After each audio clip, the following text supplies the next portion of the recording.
Il y a moins d'une semaine, le Parlement roumain accordait sa confiance au gouvernement minoritaire de Ludovic Orban, chef centriste du Parti national libéral. Un vote censé mettre fin à l'instabilité politique après 3 ans de cohabitation mouvementée avec le président Klaus Iohannis. Mais dimanche, les Roumains votent pour élire un nouveau président. Klaus Iohannis restera-t-il à la tête du pays? A priori, c'est bien parti. Tous les sondages d'opinion le donnent en tête du premier tour de la présidentielle avec plus de 45% des voix.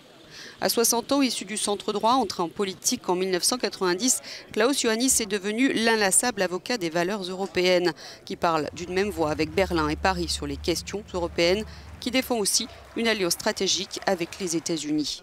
Il a su faire de la fonction présidentielle un contre-pouvoir. Pour autant, il n'est pas épargné par les critiques, car il refuse les débats électoraux, se dérobe aux conférences de presse.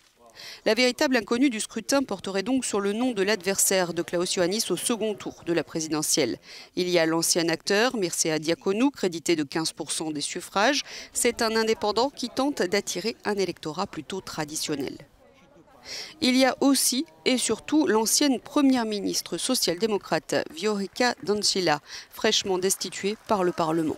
Ce serait elle qui serait la principale rivale de Klaus Iohannis selon la presse roumaine, mais pour la première fois depuis le retour de la démocratie, le Parti social-démocrate, qui structure la vie politique du pays depuis 30 ans, n'est pas certain d'être représenté au second tour.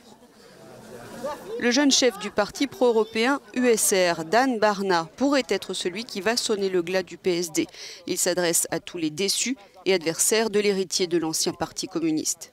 Jusqu'ici, Barna et Iohannis ont évité les attaques directes, mais cela pourrait changer s'ils se retrouvent face à face au second tour de la présidentielle roumaine.